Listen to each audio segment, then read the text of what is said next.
એકલો પણ કોઈના ભેગો જવું નથી. એકલા હોય એટલે કંટાળો બનાવ. બોડી બનાવી હોય, જીમ કરવી હોય તો ઉઠવું પડે.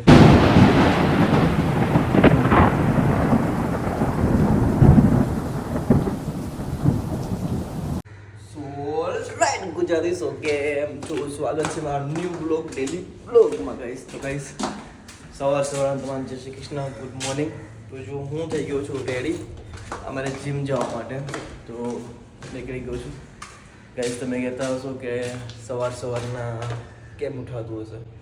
બોડી બનાવી હોય, જીમ કરવી હોય તો ઉઠવું પડે ગાઈસ. બધા સૂતા છે બિલ્ડિંગવાળા અને હું એકલો જાઉં છું જીમ. એમ થાય યાર કે હાલ ને આપણે ખોઈ રહી પણ ભાઈ કાંઈક શરીરમાં બોડી બનાવી હોય ને તો જીમ વહેલું જવું પડે.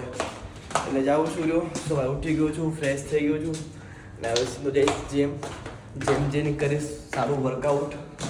તો બધા વાત નહીં કરીએ, સીધા આપણે જશે જીમમાં, કારણ કે મારો જ અવાજ આવે છે બિલ્ડિંગના 10 ફ્લોર ઉપર, એટલા માટે. તો હાલો પહોંચીએ ક્યાં આપણે જીમમાં. હાલો તો ગાઈસ આવી ગયા છે ચેન્જીસ રૂમમાં. આપણે કંઈ ચેન્જ તો કરવાનું છે ને, ખાલી શૂઝ પહેરવાના છે અને એવું છે વર્કઆઉટ. હાલો દોસ્તો, હંમેશા છે ને વર્કઆઉટ પહેલાં આપણે વોર્મઅપ કરવું પડે છે. એટલે વોર્મઅપ કરી લઈ. અમારે આજે આ બિલાડી એકલી બેઠી છે, બેહવા જોઈએ, બધા ઊંઘ આવતી. તો પહેલાં આપણે કરી લઈએ વોર્મઅપ અને પછી સ્ટાર્ટ કરીએ આપણે વર્કઆઉટ. સો ગાઈસ સવારે તમને ખબર છે હું જીમ ગયો હતો, જીમથી પાછું આવ્યો ઘરે અને આવીને ફ્રેશ થઈને હવે હું જાઉં છું સીધું કામ પર. અને હવે હું નીકળીશ કામ પર, કારણ કે આજે હું એકલો જ છું કામ પર. અને બીજું એ કારણ છે કે બધા આજે મહાકુંભમાં જાય છે, હું એકલો હોઈશ. અને બીજો સ્ટાફ જે છે એ સવારથી જ કામ પર નીકળી ગયો છે. મતલબ આજે ગોડાઉન તો કોઈ હશે નહીં મારા સિવાય.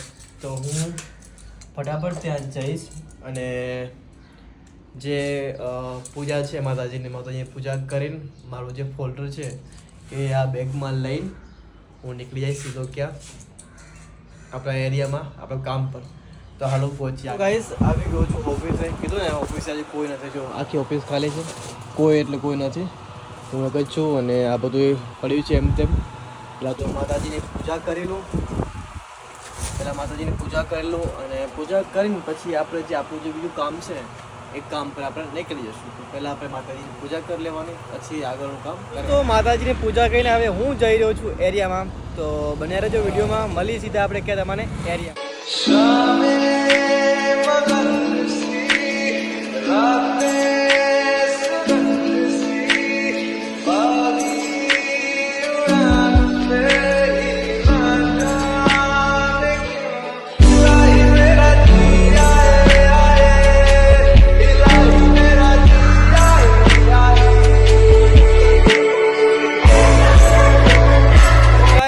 ફાઇનલી એરિયામાં આવી ગયો હતો અને મસ્ત ઓર્ડર લઈને આ અમારે બાપુ છે, બાપુને મળીને આ અમારે ભવાની છે, ભવાનીને મળી ગઈ. અમે જઈએ છીએ આગળ વધવું પડશે આપણે, કારણ કે જો આમને આમ આપણે અહીંયા રહેશે તો પછી આગળનો જે એરિયો છે બાકી એ જલ્દી પૂરો થશે નહીં. એટલે હવે હું નીકળું છું સીધો આગળ જવા માટે. આગળ જઈને પછી પાછો સાંજના વહેલું ઘરે પહોંચવાનું છે, કારણ કે ઘરે ઘણું બધું કામકાજ છે અને આજે એરિયો ઘણો મોટો છે. તો હાલો ગાઈસ પહોંચીએ આગળની દુકાને અને બધી આગળ. હાલો તો ગાઈસ એરિયામાંથી પાછું આવીને ડાયરેક્ટ ફ્રેશ થઈને બેઠો ગાઈસ. અને જોઉં છું કાંઈક સારી મૂવી જોઉં, કારણ કે કંટાળો આવે છે એટલે કંઈક કરું છું એવું. એટલે જોઉં છું કે જો દેખાય તમને સલાર આ મૂવી જો વિચાર છે આજે, કારણ કે એટલું માથું દુખે છે. શું કરવું યાર, કાંક મૂવી જોવું તો માથું બરાબર થાય તો ઊંઘ જ ફ્રેશ થાય, કારણ કે આખો દિવસ આપણે કામ હોય છે એટલે કંટાળી જાય છે. એટલે આ મૂવી છે સલાર, મેં જોઈ નથી પણ બધા કે બહુ સારી મૂવી છે. ચલો ભાઈ આજે આ મૂવી જોઈ લઈ. સલાર મૂવી તમે કહેજો કેવી છે, જોઈશ પછી ખબર પડશે કે કેવી મૂવી છે. બધા એમ કે સારી મૂવી છે. અને બીજું એવું કહીશ કે દિવસ કામકાજ હોય ને એટલે કંટાળી જાય અને યુટ્યુબ પર કાંઈ એડિટિંગ પેલું છે આજે મૂવી જોઈ લે એમ પણ આજે કરશે તો છે નહીં કે આજે બારે ગયો છે એટલે બધો એ તો આજે આવશે નહીં. તો જે પણ આપણે જમવાનું બનાવવાનું થશે એમાં એકલું બનાવવાનું થશે, બીજું બધું છે નહીં એટલા માટે. એટલે જોઈશું શું થાય, પણ પહેલાં તો મૂવી જોઈ લઉં. મૂવી જોઈને પછી થોડી વાર પછી જમવાનું બનાવીશ અને પછી ખાઈ સૂઈ જશે. સો ગાઈસ આગળ અમે મૂવી જોયું પણ મૂવીમાં મને એટલો કંટાળો આવ્યો ગાઈસ, કારણ કે મારકૂટ જ છે આખા મૂવીમાં.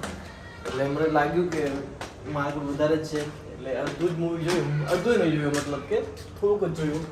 અને ડાયરેક્ટ મૂવી મેં કટ કરીને ફ્રેશ થઈને મિત્રો જાઉં નીચે જઈને જે આપણે કંઈક લેવાનું છે, કંઈક બનાવવું પડશે ને. એટલે વિચારું છું કે આજે સેવ ટમેટાનું શાક બનાવું, પણ જોઉં છું નીચે જઈને શું કરવું, એ જ બનાવું કે બીજું કંઈ. અને એમ પણ આજે એકલો છું એટલે એકલા હોય એટલે કંટાળો બનાવવાને, આમ કરશન હોય એટલે થાય કે સારો ભાઈ બનાવી લઈ કંઈક નવું જૂનું. આમ એકલા હોય એટલે આપણને કંટાળો હોય, પણ આપણે કંઈક ખાવું તો પડશે. મન તો છે કે બહાર જાઉં, પણ જોઉં તો જાઉં પછી જોઉં કે બહાર જાઉં કે પછી બનાવી લઉં. કેમ કે બહાર જાઉં તો એકલાને કંટાળો હોય, 2-3 જણા હોય ભેગા તો એ પાછી મજા આવે કે ચલો બહાર જઈને જમી લેશું. હવે જાય નીચે અને જોઈ કે શું લઈ.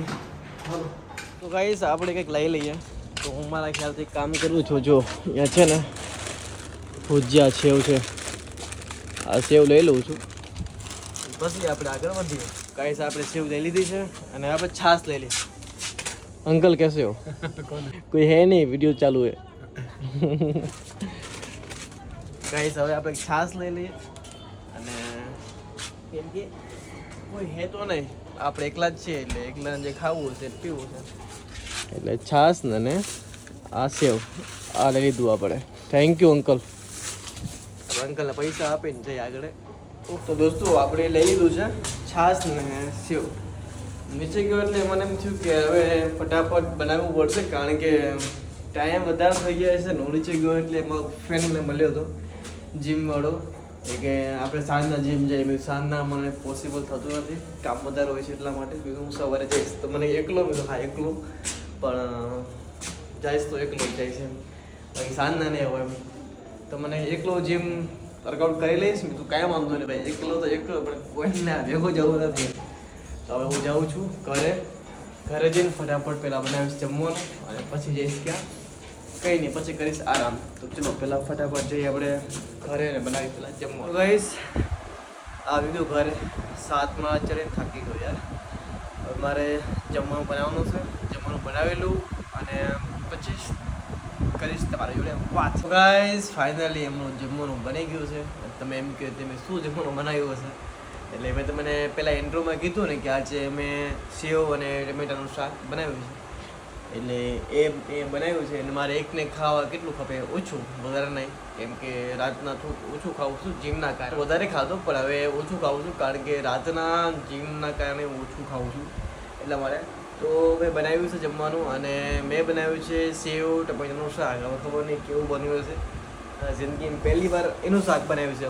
બીજા શાક બનાવ્યા છે પણ એનું શાક પહેલી વાર બનાવ્યું છે. તમે ગાઈસ પાછળ બધું જોતા નહીં, કેમ કે આજે આપણને ટાઈમ નહીં મળ્યો બધું સાફ સફાઈ કરવાનું. તો તમને કહું તો તમે એમ કહો છો કે લઘરાવો છો તમે, લઘરા કહું તમારે. આમ જો ગાઈસ કપડાં કે બુડે, આ તો કાંઈ નહીં, હજી કપડાં બદલો. આમ જો ગાઈસ ટગલો પડ્યો, સોરી ગાઈસ. પણ તમારે કહું ને આપણે જે હોય હાજો કહી દઈએ કે અહીંયા આ પડ્યું છે, અહીંયા આ પડ્યું છે. આજે ટાઈમ જ નથી મળ્યો છે, એમ કે થાકી ગયા હતા, કંટાળી ગયા હતા, એટલે બધું જવા દો ને. આ જેટલા કપડાં પડ્યા છે ને કહીશ આ બધા ધોવાના છે બોલો. એટલે કાલે ધોવા આપવાના છે આપણે માસીને. તો હું તમને બતાવું કે મેં આજે કોનું શાક બનાવ્યું છે અને કેવું શાક બનાવ્યું છે ગાઈસ. તો જો ગાઈસ દેખાય છે, આ છે સેવ ટમેટાનું શાક. મારો ફોન વાગે છે, એને બંધ કરી નાખું ગાઈસ, એ આપણને ડિસ્ટર્બ કરશે. કરી નાખ્યો બંધ. તો ગાઈસ એનું શાક બનાવ્યું છે અને આ છે આપણો રોટલો. તો બધું બે મસ્ત બની ગયું છે. હવે કેવું બન્યું ખબર નથી, પહેલી વાર બનાવ્યું છે, મારા ખ્યાલથી ટેસ્ટી બન્યું છે, પછી તો ભગવાન જાણે. તો હવે ગાઈસ વધારે આ બ્લોગ લાંબો નહીં કરું, કારણ કે મારા બ્લોગ તમે લાંબા જોતા નથી મને ખબર છે, પણ હું તોય આ બ્લોગ બંધ નહીં કરું, નાખવાનું નાખતો રહીશ. જેટલા વ્યૂ આવે એટલા 50 વ્યૂ આવે તો સમજવું છે કે જે 50 અમારા ફ્રેન્ડ છે ને એ તો મારા બ્લોગ જોવે છે, એટલે આપણે બ્લોગ નાખતા રહેશે. બાકી તો કિસ્મતની વાત છે. હાલો ગાઈસ, હવે લાંબો બ્લોગ નહીં કરું, આ બ્લોગ અહીંયાથી એન્ડ કરીશ, કારણ કે વહેલું જમી લઈશ ને તો વહેલો પછી આ બ્લોગનું એડિટિંગ કરીને અપલોડિંગ કરીને નાખી દઈશ, એટલા માટે ગાઈસ. તો હવે આ બ્લોગ કરીશ અહીંયા એન્ડ અને એન્ડ. હવે આવા જ બ્લોગ જોવા માટે તમે અમારા ચેનલને સબસ્ક્રાઈબ કરી દેજો અને લાઈક કરજો અને શેર કરજો. ચલો ગાઈસ, મળશે હવે કાલના ન્યૂ ડેલી બ્લોગમાં. ત્યારે જય શ્રી કૃષ્ણ, જય માતાજી, જય મુરલીધર.